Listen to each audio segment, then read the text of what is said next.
Joshua chapter 22. Then Joshua summoned the Reubenites, the Gadites, and the half-tribe of Manasseh, and said to them, "You have done all that Moses, the servant of the Lord, commanded, and you have obeyed me in everything I commanded. For a long time, now to this very day, you have not deserted your brothers, but have carried out the mission the Lord your God gave you.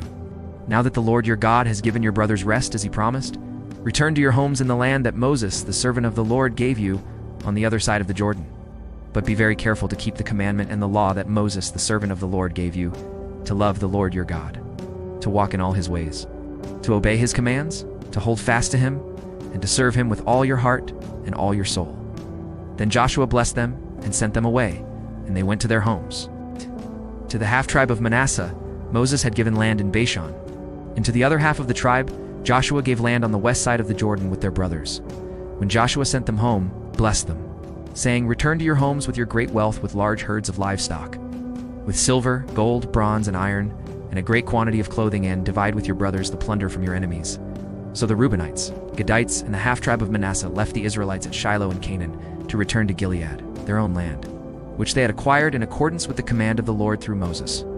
When they came to Geliloth near the Jordan in the land of Canaan, the Reubenites, the Gadites, and the half-tribe of Manasseh built an imposing altar there by the Jordan.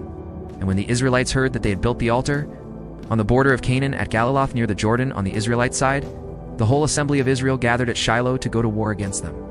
So the Israelites sent Phinehas, son of Eleazar the priest, to the land of Gilead-to Reuben, Gad, and the half-tribe of Manasseh. With him they sent 10 of the chief men, one for each of the tribes of Israel, each the head of a family division among the Israelite clans. When they went to Gilead-to Reuben, Gad, and the half-tribe of Manasseh, they said to them, "The whole assembly of the Lord says, 'How could you break faith with the God of Israel like this? How could you turn away from the Lord and build yourselves an altar in rebellion against him now? Was not the sin of Peor enough for us? Up to this very day we have not cleansed ourselves from that sin, even though a plague fell on the community of the Lord. And are you now turning away from the Lord? If you rebel against the Lord today, tomorrow he will be angry with the whole community of Israel. If the land you possess is defiled, come over to the Lord's land, where the Lord's tabernacle stands, and share the land with us.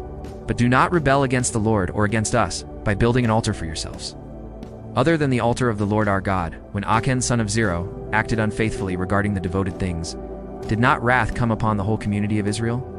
He was not the only one who died for his sin."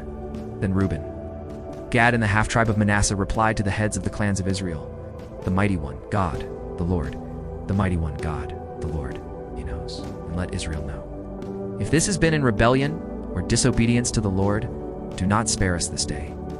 If we have built our own altar to turn away from the Lord and to offer burnt offerings and grain offerings, or to sacrifice fellowship offerings on it, may the Lord himself call us to account. No, we did it for fear that someday your descendants might say to ours, 'What do you have to do with the Lord, the God of Israel? The Lord has made the Jordan a boundary between us and you Reubenites and Gadites. You have no share in the Lord, so your descendants might cause ours to stop fearing the Lord.' That is why we said, 'Let us get ready and build an altar, but not for burnt offerings or sacrifices.